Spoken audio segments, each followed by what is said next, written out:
भाई और बहनों, आप सबको मेरा राम राम। देखिए, ये हरियाणा की धरती है, महाभारत की धरती है। भगवान श्री कृष्ण ने यहीं पे भगवद गीता का उद्देश्य दिया। यहीं से एक संदेश हमेशा के लिए यहां से उठा, न्याय का संदेश। वो संदेश जिसने हमारे धर्म को बनाया, हमारे देश को बनाया, हमारे संविधान को बनाया। आपने हमेशा इस देश की रक्षा की है। यहाँ के किसानों ने, यहाँ के जवानों ने, यहाँ के खिलाड़ियों ने पूरे देश का सम्मान रखा, देश के हित का सम्मान किया, उसकी सुरक्षा की। आप अपने बच्चों को पालते पोसते हैं, आपके ही बच्चे हमारी सरहद पे जाकर हमारे देश की सुरक्षा करते हैं, जान देने के लिए तैयार रहते हैं।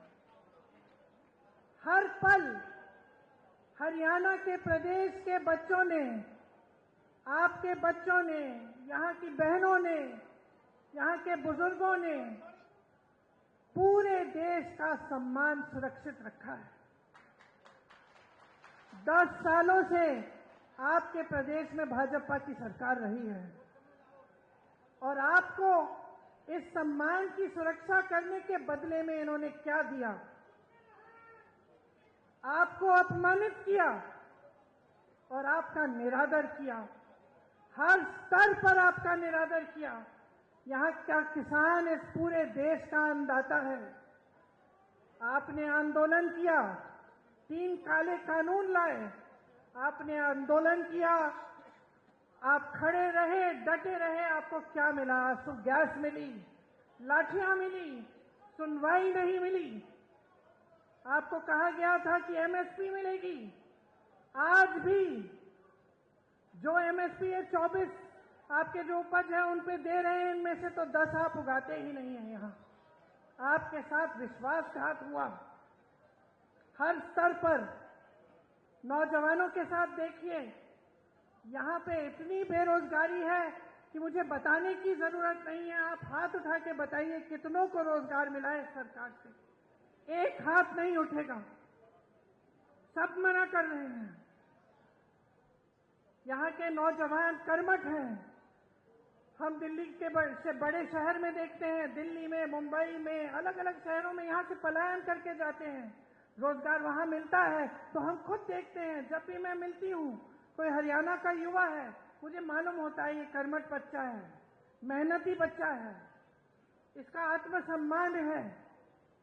लेकिन हरियाणा के अपने प्रदेश में जो 10 सालों से सरकार चल रही है, उसने इसका भी सम्मान नहीं किया। नौजवानों के लिए क्या मिला?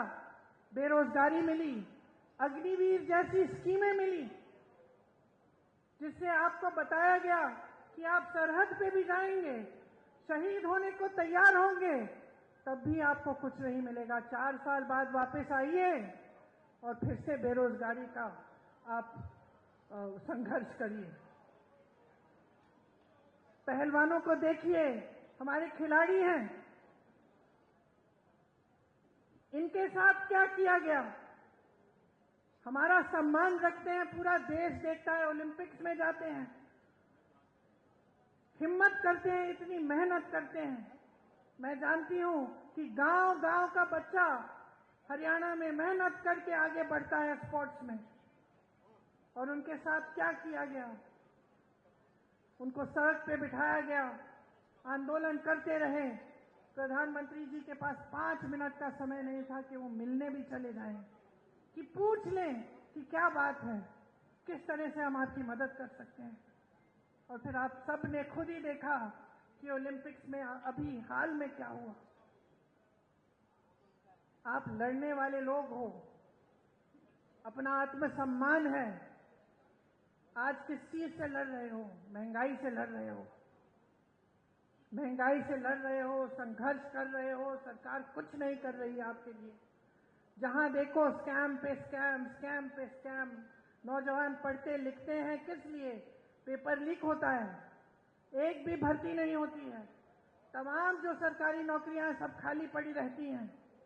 तो आपके सामने आपका भविष्य क्या है? आज आत्मसम्मान से जीना है, न्याय चाहिए, तो इस सरकार को फेंक निकालो, हटा दो इस सरकार को। कुछ नहीं मिला है आपको इस सरकार से, सिर्फ बड़ी बड़ी बातें। और मुझे ताज्जुब होता है कि बड़े से बड़े प्रधानमंत्री भी यहां आते हैं, वही पुरानी बातें कह रहे हैं जो 10 साल पहले कही। आज वादे कर रहे हैं कि वो ये करेंगे, वो करेंगे, एमएसपी करेंगे, रोजगार दिलवाएंगे। अरे 10 सालों में क्यों नहीं किया?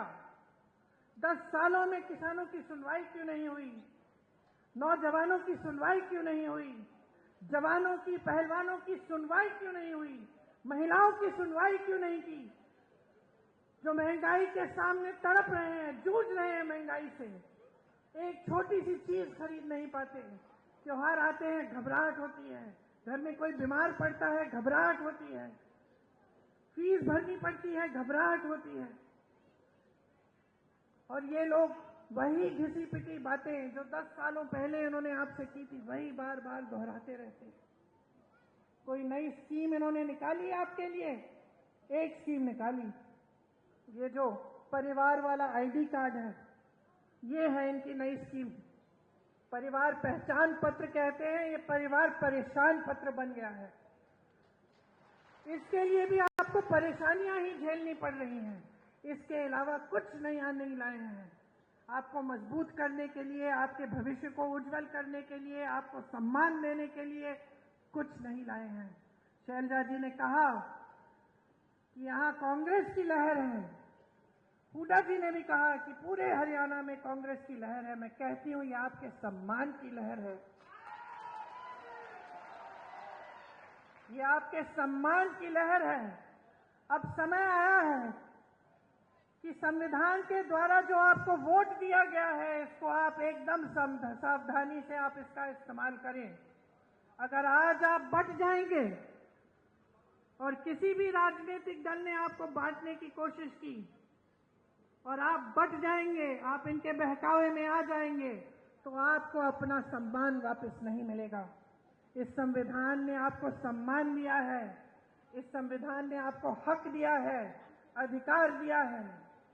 इस संविधान को बदलने वाले जो बात करते हैं कि इस संविधान को बदलेंगे, उनको आप बदल डालिए।